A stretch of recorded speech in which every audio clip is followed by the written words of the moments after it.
This is a special bonus episode of the Uptime Wind Energy Podcast. While Joel and I were at the Wind Energy Hamburg exhibition, we had the opportunity to sit down with Lars Bendsen of AC883. Lars is based up in Canada, and Lars talked to us about blade pitch angle measurements and how to correct them, and why pitch angle measurements are so important to extend the lifetime of your wind turbine. And then I meet with our resident blade whisperer, Morten Handberg of Wind Power Lab, and Morten provides an update on blade structural issues, leading edge erosion, always a problem, and how robots can help improve blade damage inspections. So stay tuned for Lars and Morten. This is a great episode.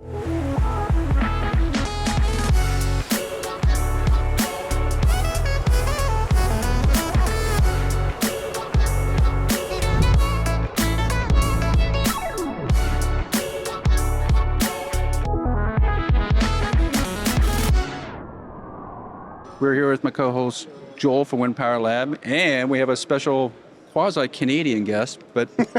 I don't know if he'll claim that. I don't think he'll claim it either. Canadian-Danish.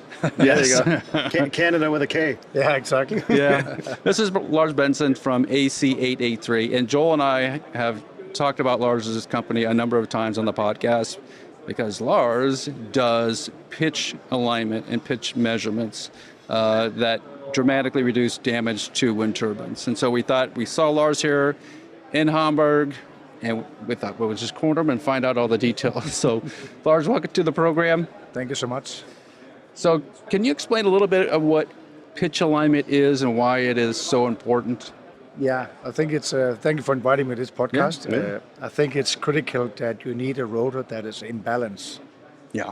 So all three blades have to have the same pitch angle to keep the rotor in balance. So there's the aerodynamic balance, and then you have a mass imbalance as well. They're equally bad, but we can measure both. If we have a mass imbalance or an aerodynamic imbalance. It's important to distinguish those two things. Sure. So how are you actually making those measurements? I assume it was from the ground. At least that's how it's been explained to me. What is all involved in this? It's a German-developed 15 years ago laser system. Two lasers, one in front of the tower, upwind, and measuring on the max root of the blade, and on the blade tip. Okay. And that means every time the blade passes the tower, we're scanning the blade on the max core and on the tip. Every time it passes the tower. Okay. So why there? Because we need to have the laser pointing at the tower as well, because then we're measuring the tower movement. So as soon as the blade is not in front of the laser, our laser points at the tower.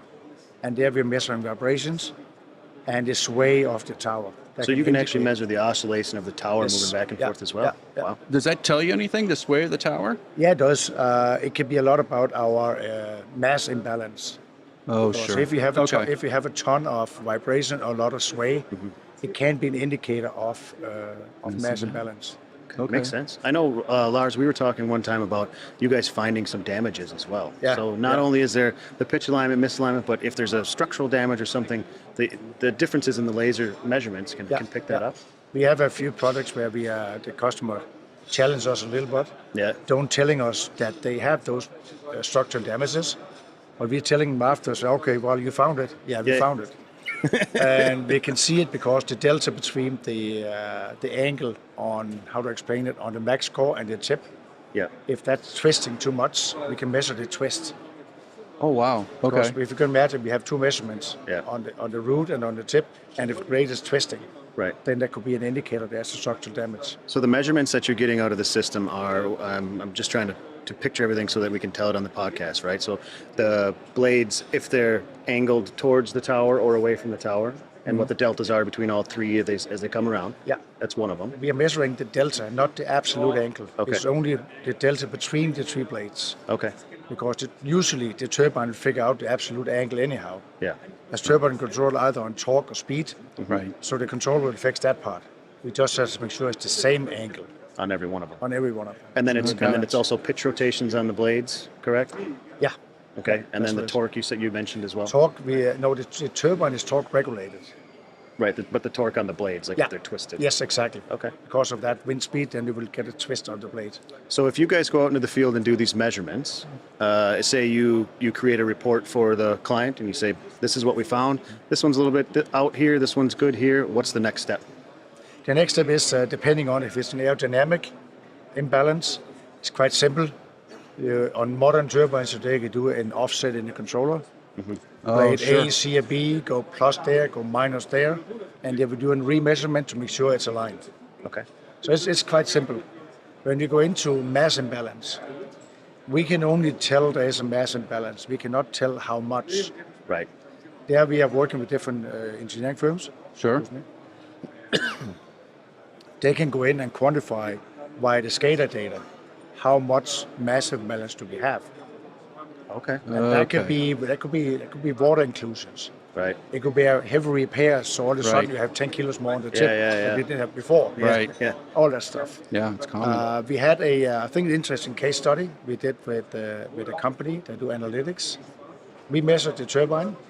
The blade tip on one blade was 900 millimeters further towards us, away from the tower, than two other ones was. There was a delta of 900 millimeters. Wow. Almost a meter in difference. Yeah. And we were remeasured 3 or 4 times because now we start doubting our own system. What's going on here? Yeah. It can't be. Yeah. But we can also measure something called shearing.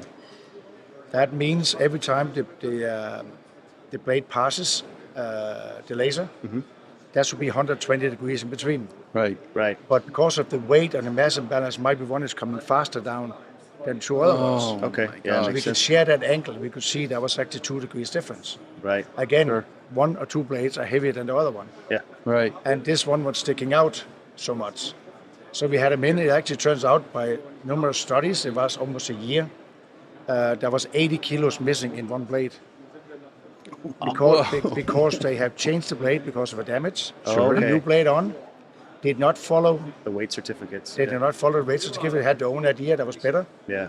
Now 1 year later, put 80 kilos in the second chamber. Now we're measuring again. All of a sudden, the blade tip is in where the rest is, and it's completely in balance now. Wow. So besides that special case, right? That's a really cool example. But on a normal measurement campaign, what are the benefits that the asset owner is getting out of it when you guys are done?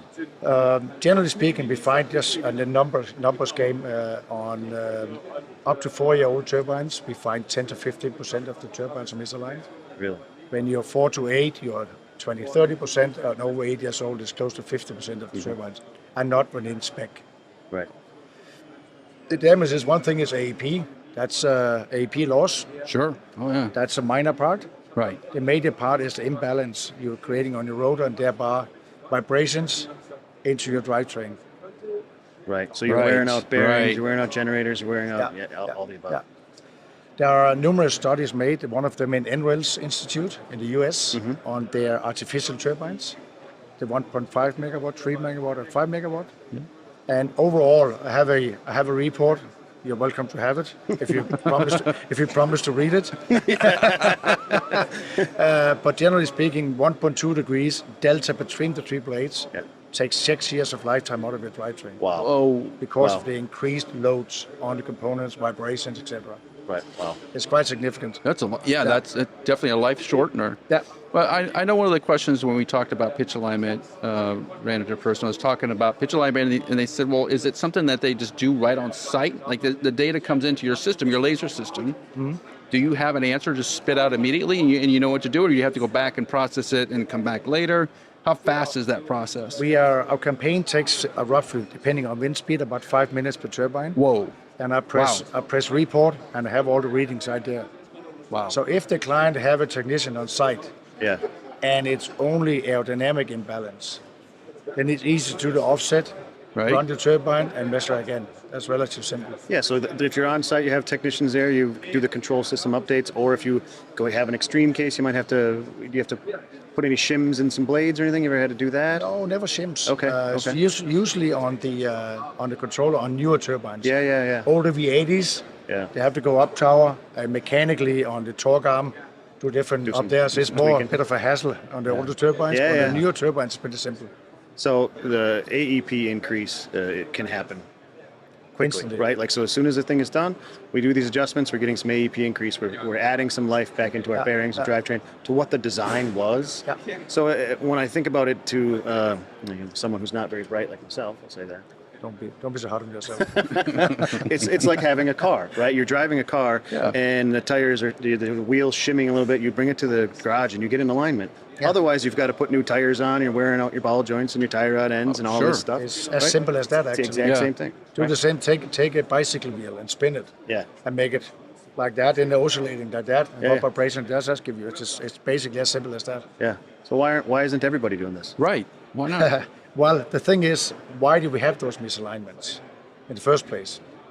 Installation. Sure. They only have some zero markers made with a pen. Yeah. Right. That's not accurate. Yeah. And sometimes even the technician get one hole wrong. Yeah. So they actually one bolt circle has one hole misaligned from the other ones. Oh, We're seeing that too.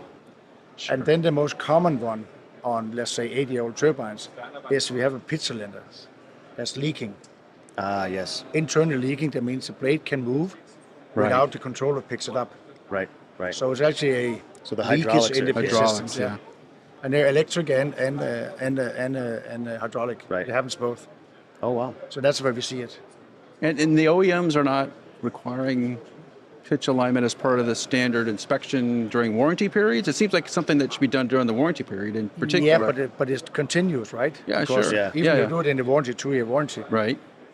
then it's 8 years later, you still have it. Right. So some OEMs have a part of their service that they have to check it. Good. That's good. That's good. Yeah. And some of them do it, and some don't. Yeah. There are some, I won't mention names, they don't have it as a part of their maintenance scope at all. Mm-hmm. And that's disturbing, I find. Yeah. But also the way they do it is a mechanical bracket they put on. Again, we also seen technicians put that bracket upside down and make it worse than all it was. So I mean, it's and again, I think in this industry, skilled labor is a problem. Yeah. Regardless if you're on Scaling the blades so fast, or you if you're can't whatever get you are, technicians in. No, it is a challenge. Yeah. Yeah. But at least you have a bracket. If you put it right, you get somewhat in, not 100%, but you get okay. But you're not going to be able to know if the weights are off or those kind of things, right? So if I put myself as sit in the asset owner chair, I would want this done right after commissioning. I would more than likely, I would probably check it yearly, but I would make sure I had it done right before my end of warranty period is up. As a part of that handover, for sure. Yeah, absolutely. And then, as a part of the strategy, so we're putting together, hey, we do blade inspections at these dates, we do bearing inspections at these dates, we do pitch alignment at these dates. And the asset owner should be having as a part of their scope. 3 to 5 years. Yeah. I would do it. Wow. On my feet. Yeah. AC883 does more than just pitch alignment. You're into repairs now. Yeah. And can you describe some of the repairs you do when you're out in the field? Yeah, we have a kind of a 2-tier strategy. The way we started were helping Europeans, technology companies into North America. But we started our ISP arm as well, which is the pitch misalignment. Yeah. And then blade repairs. Okay. Regular LEP work, structural work. Okay. Working with different companies who come to us when it comes too severe for our pay grade. We have a contract to help us out Okay. when it gets too complicated. Yeah, sure. So you're kind of a one-stop shop a little bit, and you're mobile, so you're out there doing pitch alignment. You may see there's some issues on the blades. You can go out there and fix the blades at the same time. You must be busy all year round, at least when it's not snowing. Or maybe you're doing this when it's snowing too. You can do pitch alignments when it's cold outside, right? Yeah, as long as it's not too heavy snow, we can do it. So usually we do blades in the summer and do pitch misalignment in the winter. Wow, okay. Because we want to have a constant wind speed when we do it. Oh, sure. We don't want to have low winds, so we are chasing the turbine. Every time they're yawing, we have to move our equipment. Right. And that's painful in the summer. And we cannot drive on the fields because we have crops in the ground. Right. Yeah. So therefore, in the winter, it's fantastic. It's frost. We can just drive on the fields and get them hammered out. You've solved the problem for blade companies. You've got your technicians busy year round. Yeah. Right? Yeah. Patented stamp on it. Lars has got to figure it out. Right. I'm not sure I can patent it, but to keep it busy, it's another patent, I guess. There you go. So we're coming up on the winter season now in North America. Everybody's planning for the wintertime. I think a lot of people don't think about doing any kind of repairs in the wintertime unless it's really mandatory. So now's a good time to think about pitch alignment and to get that on your schedule. How do they reach you? What's the best way to reach AC883.com. Okay. Is one of them. Okay. But yeah, we are scheduled for 500 or 600 turbines this winter. Whoa. We did 700 last winter. Nice. Whoa. We'll do site-wide turbines, so run through all of them. Yeah. And in the meantime, from number 1 to number 6 site, they can then do the adjustment. Then we come back and start all over again on a re-measurement. Because we don't have to measure the whole fleet QC again. it, We only re-measure on those that needed the adjustment. So between 10% and 50% of the turbines. Really, that many? Yeah. That's a lot. Yeah. Think of all the AEP you're losing when you do that. Yeah. Fleet wide too, right? Yeah, it's fleet wide. Yeah, it's not just one turbine. 10%, 15% of your fleet. Yeah, it could 10, 15 turbines in some of these larger But again, farms. one thing is to find 1 or 2% AEP on the site. Yeah. That's of course interesting, but it's more interesting that you have 50% that cuts out your main bearings. Right. Yeah, So now we have 50 that's- main bearings, 50 gearbox, where you take 6 years out of each of them. Right. So I think that's even more interesting than the AEP. Yeah. And also some of the Midwest, $30 per megawatt, Right. 1.5 megawatt, Yeah. not as important. Right. Go up in Canada, we are fitting to have the $140 per megawatt and 3 megawatt. Now become interesting with the AEP. Yeah. Right. Well, the AEP immediately can pay for the campaign. Right? Absolutely. Oh, sure. Absolutely. The cost of the 6 year is harder to measure. Right. The actual, It's actually easy, but it's harder to sell. Yeah. Wow. Well, I know, Lars, we wanted to have on the podcast for a long time, so we're glad we could kind of hold you down for a few minutes. You've been very busy. How has the show been in Hamburg? It's been good. New opportunities. We are still working on the blade part of the equation. Okay. There might be some gearbox main bearing we are going into as we have some technology to see if we can tease the Canadian market a little bit. There you go. Nice. Yeah. Well, continued success, clearly. Thank you. And thanks for stopping by and enjoy the rest of the show. Okay. Thanks, Alan. Lightning is an act of God, but lightning damage is not. Actually, it's very predictable and very preventable. Strike Tape is a lightning protection system upgrade for wind turbines made by WeatherGuard. It dramatically improves the effectiveness of the factory LPS so you can stop worrying about lightning damage. Visit weatherguardwind.com to learn more, read a case study, and schedule a call today.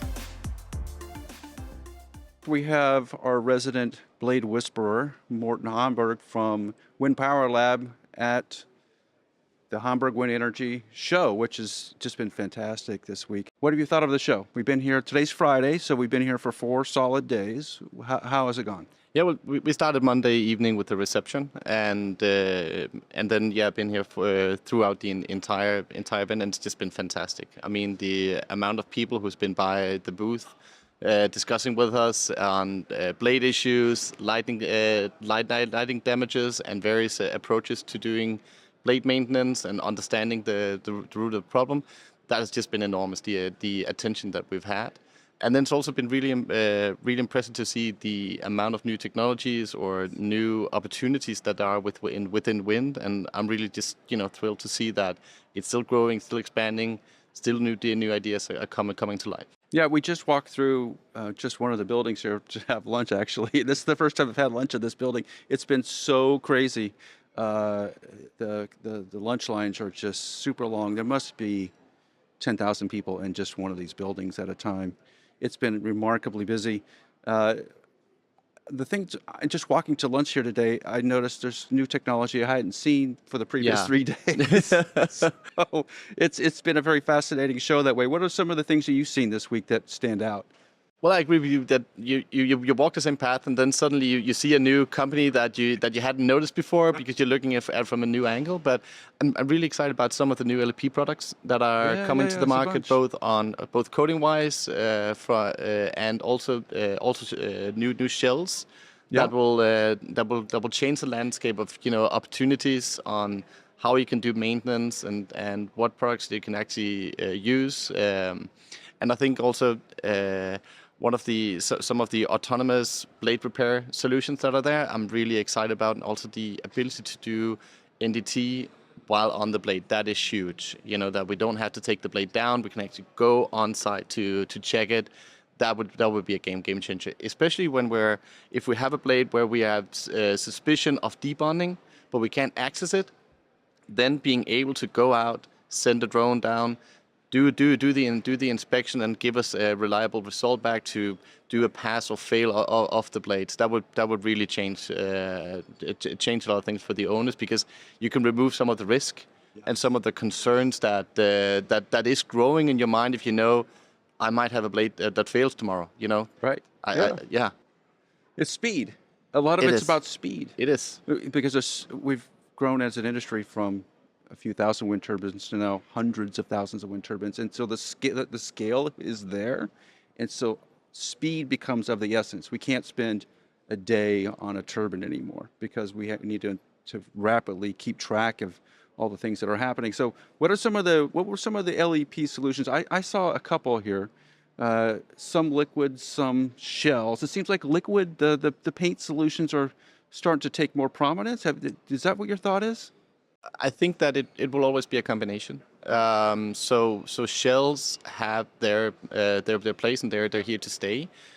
Coatings, I'm seeing some more positive things that they are working with making them more reliable, easier to process. But when I'm looking at combining it, doing an LEP solution for a blade, I don't think I'll go back to choosing just one solution over the other. I think I will continue to look in combinations so that you can harness the strengths of the coating. So some are difficult to put on but have excellent erosion probabilities. Right. Others, they're easier to process but have less erosion protection.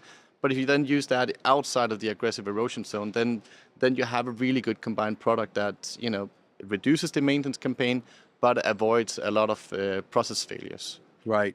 And I think some of the coatings are being developed mostly for robotic applications. I've seen more coatings that are amenable to just not having a technician there, but using a robot to apply it, which it's been a big shift.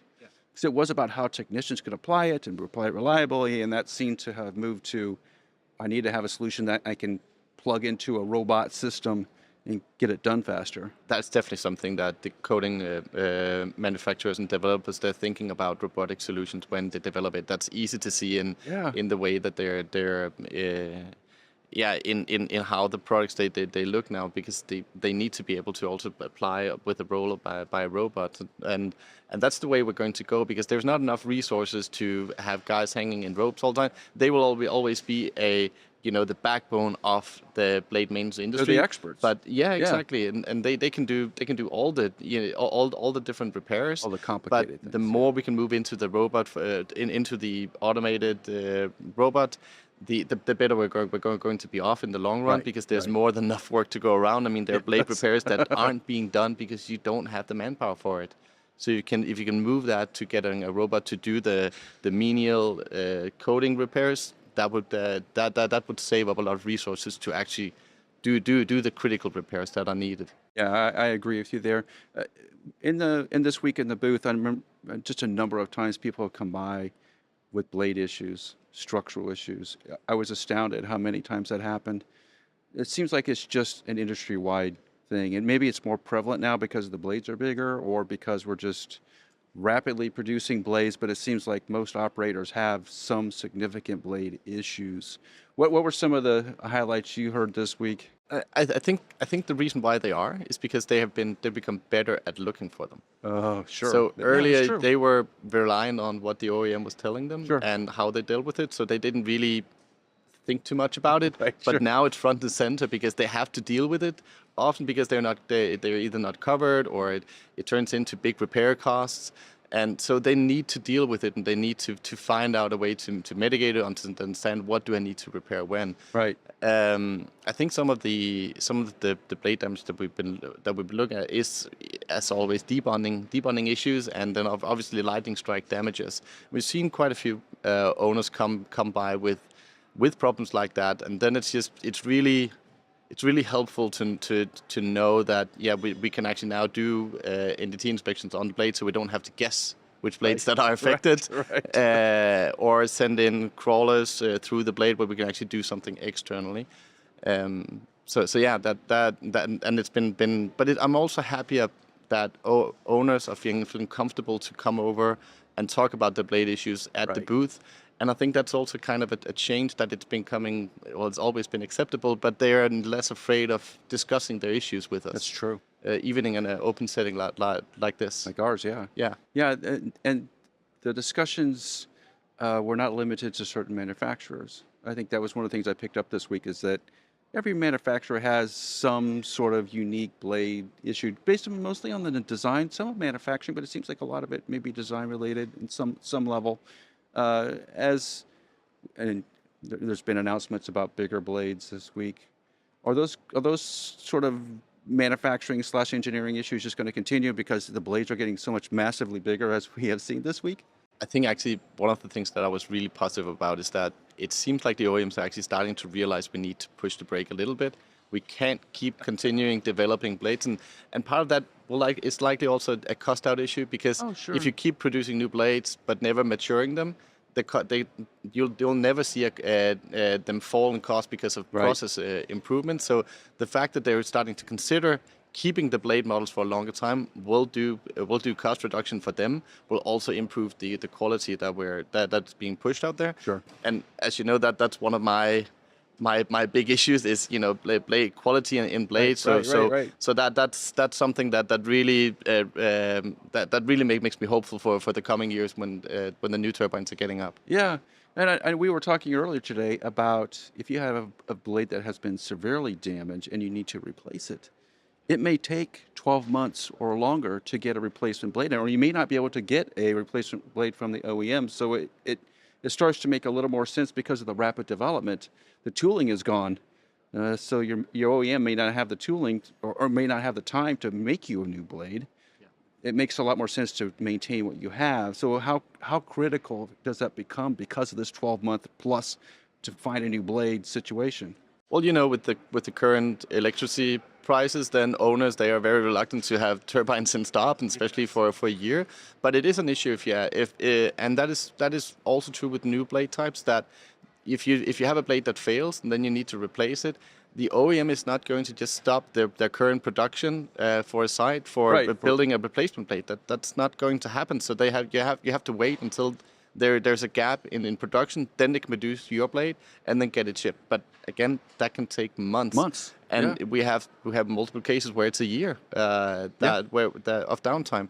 And then if you have an older turbine where the blade's not being produced anymore, then you have to find a replacement blade, and you have to rely on that it's fitting within the blade set. And otherwise, you need the OEM to brush out their old molds and then get that into production. But they're even less encouraged to do that. So and that would come at a great cost. Yeah. And we had dinner last night. Just thinking about great cost. We had a dinner last night at what would you call it? It's a Hofbrauhaus. It's a brew house in Germany with long tables, very traditional. Yeah. Loud music from the 80s, so a lot of fun memories. Yeah, there's a lot of fun being had there. And we were having dinner with renewable energy loss adjusters, isn't that right? So we had Rila, loss adjuster Rila from London, and Per Se the insurer, right, and then Robotics here from the fair. So yeah, it was a good mixture of different companies and cultures. So we had a lot of fun. It was a really good time. Yeah, it was a good way to end the main part of the conference. It's been a very long week. I'll give you that. The insurance part of the blades and blade repair seems to be a standout. I lost track after a while how many insurance people had come by the booth to talk about ideas to reduce expenditures, right? Payouts, lightning protection being one of them, catching blade damage early and get it repaired sooner and get it repaired where it's cost effective still, where you don't have to replace a blade. How much have you seen that insurance industry start to fill in that void that the OEMs really can't fulfill in terms of just controlling the marketplace a little bit and sort of regulating what's happening out there? So they're trying to play catch up to the OEM taking, in my view, less responsibility for the product they're launching. And either the owner or the insurance companies have to pick up that to fill out that void, but it takes a while. But I think one of the things that help is that we keep focusing on what is actually the current issues, what can be done to mitigate it, Right. and the insurance companies are starting to listen a lot more to us also because they're starting to see the pain from blade issues. And they're starting to come to these conferences. Yes, I think they've always been here, but I think Blade has always been like, that's not really, that's just. It was gearboxes for the longest time. Yeah, exactly. Gearboxes, cables, foundations. So Blade was just, it was the maintenance-free component for a long time, and we all know how that went. Right. But they're starting to show a lot more interest in blades and understand what is actually and what is the difference in designs and why does that matter to the policies that I'm writing? Right. What kind of lightning protection system and how can I how does different ways of doing condition monitoring or a blade improvement, how does that affect my risk, and how does that affect the premium that I have to demand for the policies? Yeah, it's a very interesting discussions on the floor here this week. I've just learned so much. I know Wind Power Lab you guys had a really successful week. It was insane. And that's fantastic. So if someone wants to reach out to Wind Power Lab, they better get in now for the coming season because you guys are really getting booked up fast. Well, we have a team looking at it. Yeah. We are getting more and more work in, and we are seeing a lot of demand for our services around the globe. So you obviously don't know when the blade's going to fail, so you can't predict that. But yeah, it's a good idea to reach out and also reach out to if you want to understand what kind of blade type you actually have and how that affects your risk and what kind of failure what you could actually look into. Right. And also just important, how can you actually prevent some of it by looking into the ping sensor or doing an upgrade of the LPS system so that we reduce the risk of a failure happening. Yes. Because that's what it's all about. We don't want to. It's fun. It's interesting to looking at damaged blades, but it's more interesting to look at how can we actually reduce some of the risk. Right. It's interesting for Morten to look at damaged blades, but maybe not an owner or operator to be looking at that. Yeah. Yeah. Absolutely. Exactly. Yeah. So how do people find you? Where do they go? So you can always find me on LinkedIn or send an email, give me a call, or look up at our webpage at vpl.com. Then it'll be easy to find a way to reach out to me and my colleagues. Yeah, and if you do have blade issues, now's the time because everybody's getting booked up. It's going to be a busy season ahead. So, Morten, thanks for being in here. Great to see you in Hamburg. Great to see you in person after all this time. Yeah, it's been a while. Watch each other on Zoom calls forever. So it's great to see you. And it's going to be a great season. So congratulations, and we'll see you soon.